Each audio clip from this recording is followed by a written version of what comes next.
Guys, please don't mind the laundry. The mic is also broken, so I will be speaking to you all. The place, I really could have did better with this setup, but I've got laundry on the bed because I'm doing laundry, I'm cooking dinner, and I just wanted to make this video really quick because I had some insight as I watched a YouTube video that popped up, and there's a gentleman on YouTube who walks up to elders and he just asks them questions about the youth and so forth. And so I'm flipping my ponytail because the growth is sickening in my hair, and I'm just so proud because I've been growing it.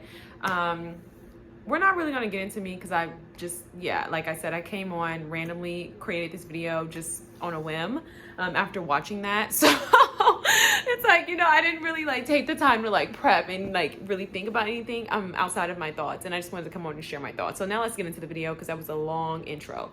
So anyway, he asked the older gentleman, the man was around 80 or 90 years old, and he just was why are the younger generation so unhappy? And the older man was I think it's because the future just doesn't, it seems very bleak, essentially. He's the future just doesn't seem as hopeful, and, he understood why we were angry. And so the guy was well, what advice do you have, for younger generations who are trying to find happiness or just living in the world today or whatever?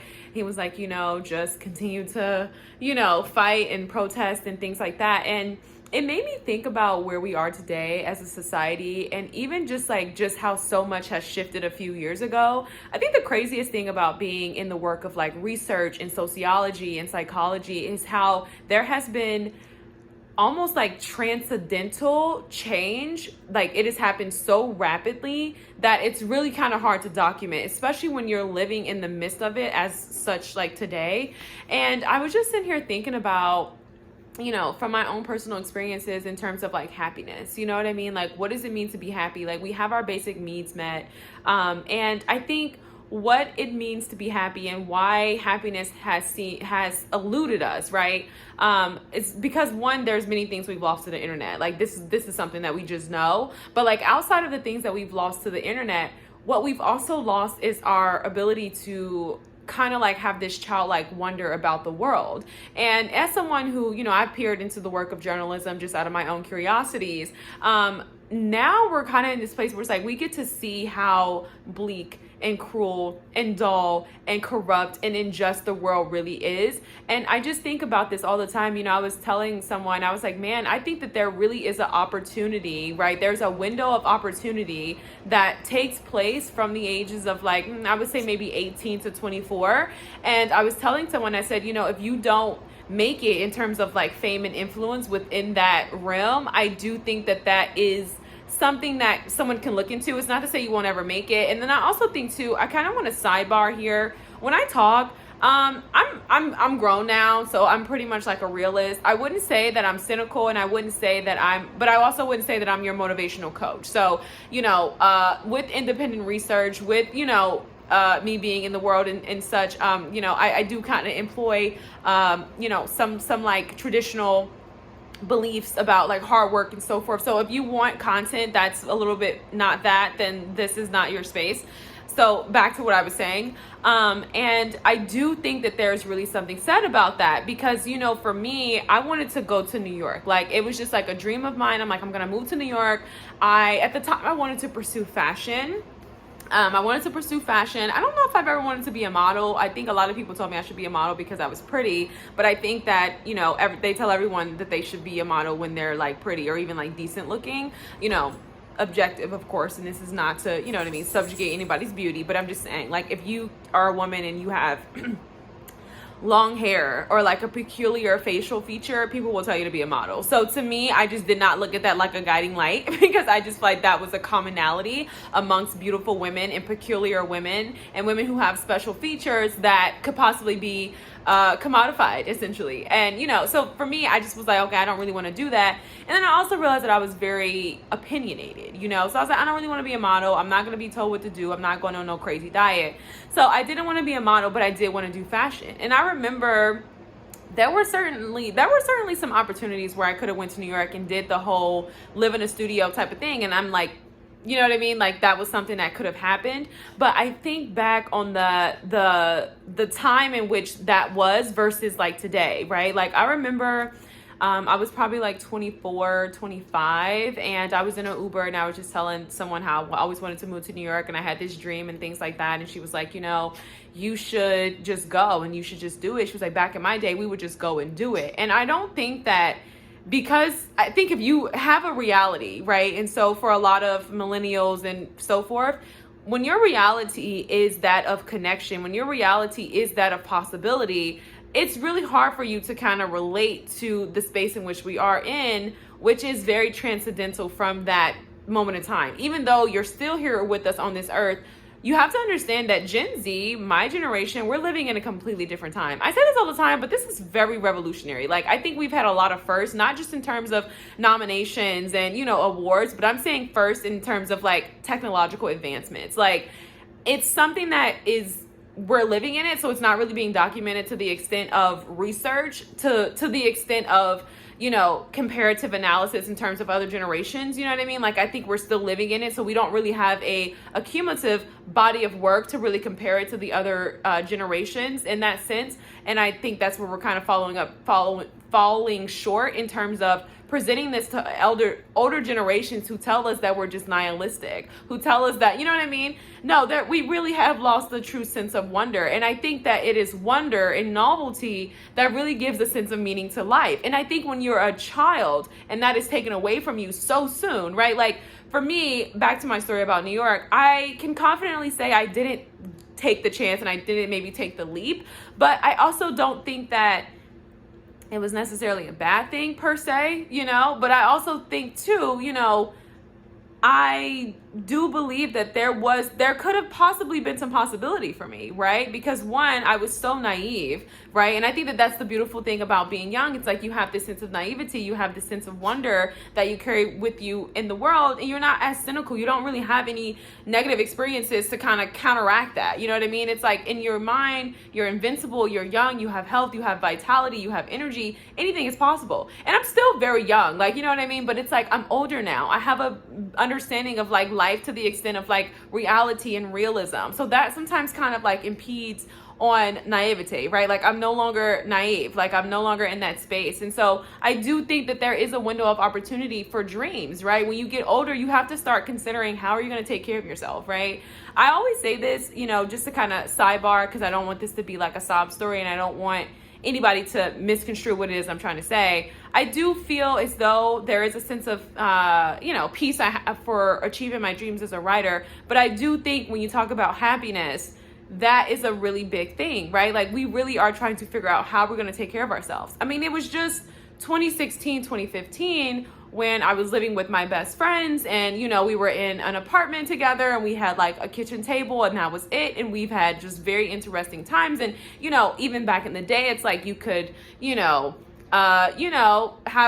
a little Mary Jane and, you know, it wasn't a bad thing. But today it's like you have to think about, you know, and so when you also take all the different generations and you put them in the same cohort, you have a lot of different opinions and a lot of different experiences. And a lot of times as you get older, right, what I'm saying may not be what you want to hear. That may not be what it is that you need to fuel that sense of creativity and that childlike wonder that is really within you, right? That sense of naivete that is within you from those very early stages. And I think when you don't have that sense of community, or when you're in cohorts with people who are of different age groups who are a little bit older than you, they kind of rob you of that, right? And so because we have social media, there's no boundary, right? It's like you can interact with anybody of any age. And so sometimes, people who are a little bit older may make more money, so they may have, you know, better resources in terms of like marketable, like, I don't want to say perspective, but more so like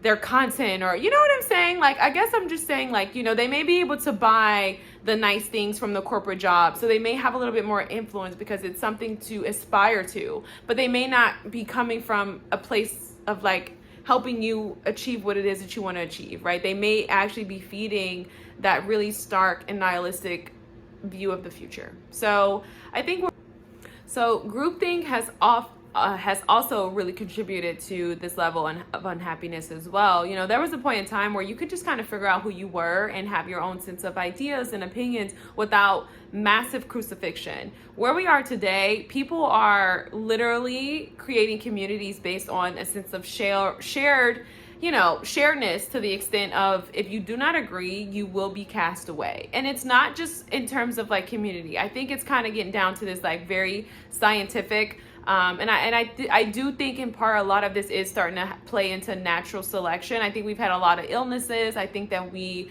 are realizing that there's been a lot of integration, you know. So I do think that a big part of like evolution in terms of like biology is kind of shaping how we interact with one another as humans. And you could look at that, and that's also very revolutionary, like from a scientific standpoint. And I do think that, you know, the image that kind of goes around, we don't know if it's real or not, but the image of the human being in 2050, I do think that that is something that is slightly concerning, because I do think that because of capitalism, consumerism, and economics, we're kind of getting to this place, right? And you also can consider America's foundation of wealth and beauty standards. We're kind of getting to this place where reproduction is actually something that is starting to decline, because women can't afford to have babies, people aren't getting married, men are not getting, you know, obviously men of a certain caliber, of a certain, you know, the way they look, right? Like, money is essentially being held up for people who we either subconsciously,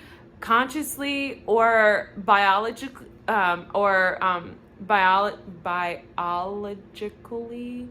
agree that they are worthy of reproduction. So I wrote about this, just kind of tying into consumer trends and just how economics are starting to play a role in our natural selection in terms of who gets to reproduce.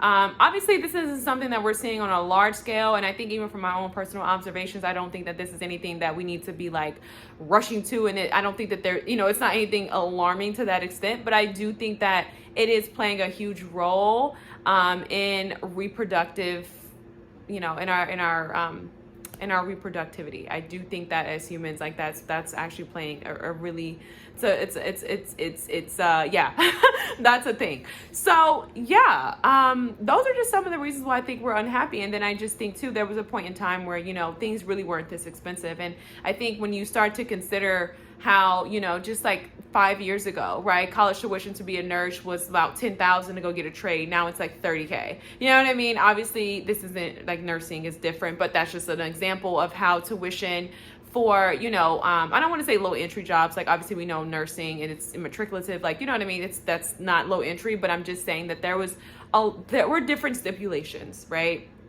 And so, yeah. And then we're also seeing a lot of corruption. We're also learning a lot about the ways in which, you know, a lot of rich people are constantly getting richer by gatekeeping and taking, you know, funding from low income homes, and funding that is set up for government funding for people who are, you know, impoverished in that way. And, you know, they're taking the money and they're just kind of giving it to one another, you know? So it's just like, you're starting to question, like, okay, what does the future hold? What is our possibilities? And then you can also take a look at where we are today. Everybody has to work, and everybody is so incredibly exhausted. Jobs are demanding more and more of us. I don't think that people are talking enough about that. I think because people work in different fields. And then I also think because we want something to aspire to, a lot of the content that is pushed on social media is, you know, people who work very cushiony jobs, people who have very much like idealistic lives. And don't get me wrong, I think we're all kind of striving for that. Like, I think even for myself, I still have faith in a very, you know, successful future for myself. But I do think that, like, overall, you know, it's like, it's that right there that dominates the space. And so the rest of us feel isolated and we feel like failures. And then I also think too, we can kind of wrap this up by just looking at what is America, right? America is built on work. You know what I mean? Like, that is, it's built on slavery. It's built on work. Like, that is what it is. And so I just think that the roles have not, I don't want to say the roles have been reversed, but it's like, I think we now just have an understanding and eyesight, an insight really, to really articulate all the ways in which we're just the workers, you know, for people who have built this country and their lineages, you know what I mean? And I don't want to say built this country, because obviously we know Black people built this country, but I'm saying people who like stole the slaves to build the country, and then they, like, you know what I mean? Like, you know what I mean? Like the Rothschilds, like, you know what I mean? Like, I just think there's like, the rest of us are just kind of at the bottom, just trying to like make it through here. And then I think another thing that's really unfortunate for a lot of like, you know, obviously we think what's going on with like a lot of people who are trying to get into this country. And I don't really want to get too much in politics, but you know, just kind of realizing how there are a lot of people who can come to America and they really can reap certain benefits because of the education that's in their country, and some of the funding that goes into supporting that, and some of the benefits that goes into supporting that. And that's not to really neglect anyone's struggle, but it's really unfortunate because I think for a lot of Black people specifically, you don't really get those benefits, you know what I mean? Like regardless, and you live here, and you know, like it just, I don't know. So I just think there's so many, right? Like obviously race is what I'm talking about, but it's like there's just so many factors that kind of go into that perpetual state of unhappiness. And I think when you talk about friends, you know, friendships aren't really as fulfilling because it's like, you know, we can't really just be who we are and say what we want anymore. Jealousy and envy and, you know, all these things kind of start to spring up, and it's hard to kind of navigate friendships when you're in that space. And it's hard to navigate friendships and have a sense of appreciation for one another when you really don't have that sense of individuality within yourself. And I don't blame anyone for not having that. I think it's really hard to come by today, especially if you are younger or even if you're older. I think trying to grow and become a person and navigate these waters of influence is really hard, right? It's no longer a billboard. It's your cell phone and it's in your face every single day. That is really hard, right? And you have a lot of opinions. I mean, I literally was just even thinking about like sitting online and how you can literally scroll and there's like several different YouTube videos, mine included, and it's just nothing but opinions. That's really hard to navigate and still have like a sense of self, especially when there's a lot of people who are agreeing. And you know, just your natural instinct as a human being is to want to be in community. So I do think that we can look at solitary confinement in terms of like imprisonment and just kind of study closely what happens when humans are isolated. And I think we can 100% directly connect the dots between, you know, solitary confinement and the mental state of those who are not necessarily imprisoned, but are certainly, you know, captive by their ways of life, that were not, you know, anything that we could have seen coming. It's not anything that we could have, you know, we could have never seen it coming. We couldn't predict it. We didn't know that it would be this way. But, you know, when we think about younger generations, I would agree with that old man. I think 100% we are entitled to our unhappiness, and I think it's valid.